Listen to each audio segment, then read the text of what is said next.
Hello, and today we'll discuss how to make your cinematography more interesting. We'll discuss 5 tricks to make your cinematic shots more cinematic. First, base ISO. Camera में बहुत सारे ISO होते हैं and there is a myth out there. Again लोग कहते हैं कि ISO बढ़ा लो, लाइट की कमी पूरी हो जाएगी। Specially it's a flagship thing with some cameras, that's how they sell the camera कि आईएसओ बढ़ा लो and you will get great exposure. I mean of course अगर आपके पास लाइट की कमी है, ISO can solve your problem, but it's also affecting your image. I mean जो इमेज आपको कैमरा के डेडिकेटेड बेस आईएसओ से मिलती है, वो आपको किसी और आईएसओ में मिलना थोड़ा कम है। इसके लिए आपको कैमरा का डायनामिक चार्ट स्टडी करना चाहिए कि अलग अलग आईएसओ पे कैमरा कैसा परफॉर्म कर रहा है dynamic range wise, low and and upper and में। तो बेस आईएसओ एक बहुत ही इंपॉर्टेंट रोल प्ले करता है। मोस्ट कैमराज में, स्पेशली सिनेमा कैमराज में, आईएसओ एक ऐसा वैल्यू है जो आपकी इमेज को बहुत ही एक अच्छा टेक्सचर दे सकता है। तो I think I have always observe this as a cinematographer and a cameraman कि आईएसओ अगर शिफ्ट करते हैं, सपोज अगर लाइट की कमी हो रही है तो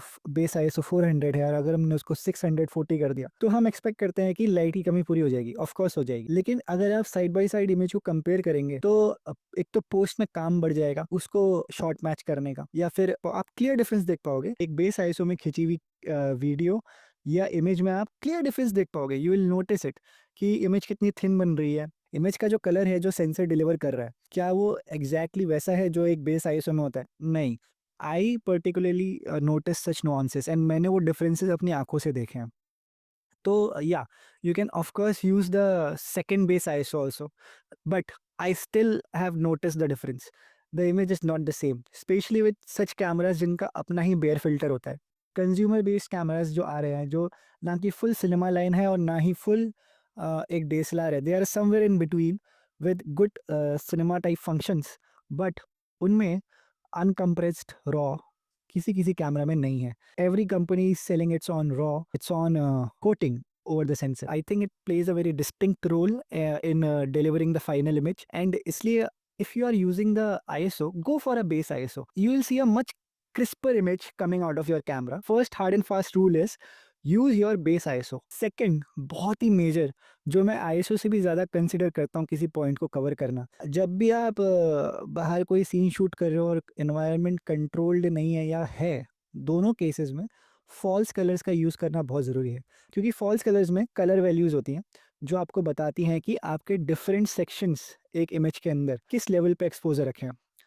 अब यही काम लाइट मीटर करता था, बट प्रेजेंट टाइम में ये काम फॉल्स कलर कर रहा है। फॉल्स कलर अगर आप किसी भी सिचुएशन में हो, इवेंट कवर कर रहे हो, डॉक्यूमेंट्री कवर कर रहे हो, आप ऑन द फ्लाई कोई चीज शूट कर रहे हो लेकिन आपको उसको सिनेमैटिक बनाना है, तो आपको फॉल्स कलर की वैल्यू कैसे रीड करनी है और फॉल्स कलर को यूज करना, ये दो चीजें आपको बहुत ज्यादा मैंडेटरी है। अलग अलग स्किन फॉल्स कलर के अलग अलग कलर वैल्यू पे एक्सपोज करी जाती हैं डिपेंडिंग ऑन द इंडिविजुअल। कोई ज्यादा डार्क कॉम्प्लेक्स्ड है तो उसकी स्किन को कौन से वैल्यू पे एक्सपोज करना चाहिए, कोई ज्यादा फेयर कॉम्प्लेक्स्ड है तो उसकी स्किन को कौन से वैल्यू पे आपको एक्सपोज करना चाहिए। लेयर्स ऑफ लाइटिंग दिखाना चाहते हो फेस के ऊपर, और जैसे कंट्रास्ट रेशियो भी आप अपने फॉल्स कलर से कहीं ना कहीं एक मोटा मोटा अंदाजा लगा सकते हो फॉल्स कलर्स से। बिकॉज अगर कॉन्ट्रास्ट रेशियो की मैं बात करूँ तो वो भी इक्वली ऐसे ही काम करता है। वो एक ज़्यादा प्रिसाइज मैथ्स है, वो एक ज़्यादा प्रिसाइज रेशियोज हैं, लेकिन false colour is somewhere around there. आप फॉल्स कलर्स को जरूर यूज़ करो। फॉल्स कलर्स से आपको ये पता चलेगा कि अगर बैकग्राउंड का एक्सपोजर इतना है तो सब्जेक्ट के फेस पे कितना एक्सपोजर होना चाहिए, ठीक है। और उसके अलावा अगर बैकलाइट का रखा है तो बैकलाइट का एक्सपोजर कंपेयर टू की लाइट कितना होना चाहिए। जब आप ये वेरिएशन डालोगे ना तो आपकी इमेज में डेप्थ बढ़ती जाएगी, डेप्थ बढ़ेगी तो आपकी इमेज सिनेमैटिक बनती जाएगी। इसलिए false colour is much more vital and false colour is very in depth. आपको थोड़ा टाइम देना पड़ेगा फॉल्स कलर को रीड करने के लिए, उसको सीखना पड़ेगा। You will be able to see a very big difference, a very sharp contrast in the way you shoot, and you will get some phenomenal results out of your camera, no matter what the camera is. अगर 8 bit camera है, 10 bit camera है, 12 bit camera है, 16 bit camera है, लेकिन if you know how to expose the image well using base ISO and false colors, I think you will be able to deliver a very good and refined image out of any camera. Skill set, being a cinematographer, being a cameraman, is your staple. It's your diet.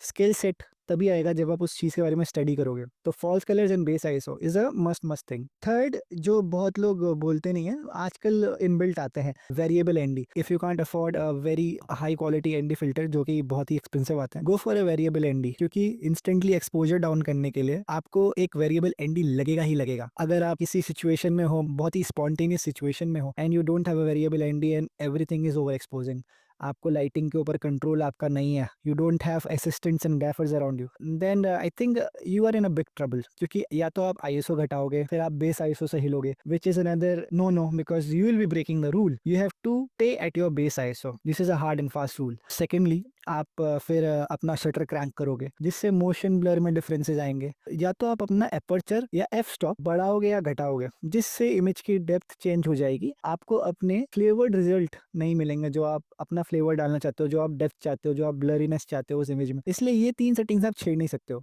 अगर ये 3 settings को constant रखना है, तो आपके पास एक mechanism होना चाहिए जो सेंसर में घुस रही एक्स्ट्रा लाइट को कट कर सके, और वो है वेरिएबल एनडी। ठीक है, न्यूट्रल डेंसिटी फिल्टर।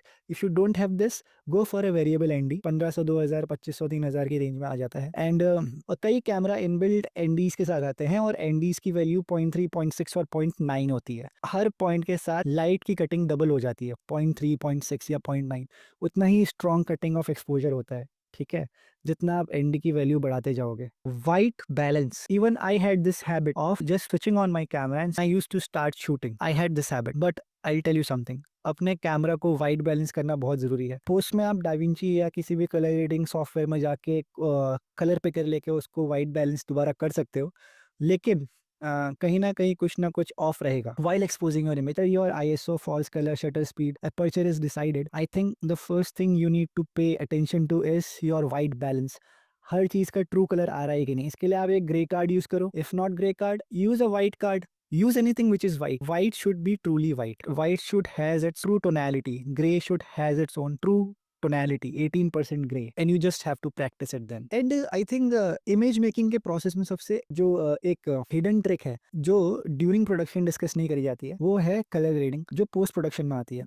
आपको अपने color grading artist को, if you are doing it by yourself, एक बहुत ही हेल्दी लॉक फाइल प्रोवाइड करनी है, जिसमें आपने अपने टेस्ट के according shadows and highlights set करे हो, एंड आपको एक एक्सपोजर का अंदाजा हो कि आपको अपनी इमेज को कौन से लेवल ऑफ एक्सपोजर पे एक्सपोज करना है, and then you can start grading the image. तो colour grading is a hidden technique which nobody discusses, but it plays a very vital role in the technique of cinematography. If I say personally, it's 50% of making a perfect cinematic image. Pay attention to what type of look you want. Take references, take lot of references during colour grading your footage. And एक बहुत ही vital चीज जो बहुत लोग discuss नहीं करते हैं, वो है कॉन्ट्रास्ट रेशियोज। आपको कॉन्ट्रास्ट रेशियोज का भी अंदाजा होना चाहिए। False colours and contrast ratios कहीं ना कहीं सेम है, क्योंकि वो एक ही वर्ल्ड को बिलोंग करते हैं। Contrast ratio is separation between your shadows and your highlights. अब ये मैथमेटिकल वैल्यूज होती हैं कि जो कि ऐसे रन करती हैं 1, 1.4, 2, 2.8, 4, 5.6, 8, 11, 16, 22, 32 एंड सो ऑन। अब ये क्यों होता है, I tell you. Contrast ratios, अगर वन स्टॉप ओवर है लाइट की साइड, तो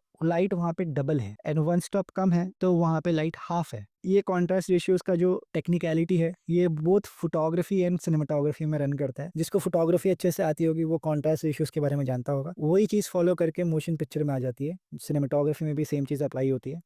एंड कॉन्ट्रास्ट रेशियोज क्यों पता होना जरूरी है, क्योंकि आप जरूरी नहीं है कि हमेशा शॉर्ट फॉर्म में शूट करते रहोगे। लॉन्ग फॉर्म में एक सीन 4 दिन ड्रैग हो सकता है, तो एक शूट 12 घंटे या 7 घंटे से ऊपर तो चलेगा नहीं। तो आपको अपने कॉन्ट्रास्ट रेशियोज पता होने चाहिए, ताकि आप अगले दिन सेम लाइटिंग रेप्लिकेट कर पाओ। So that's all for today. These are the 5 tips and tricks which you can apply to your cinematography to get phenomenal results.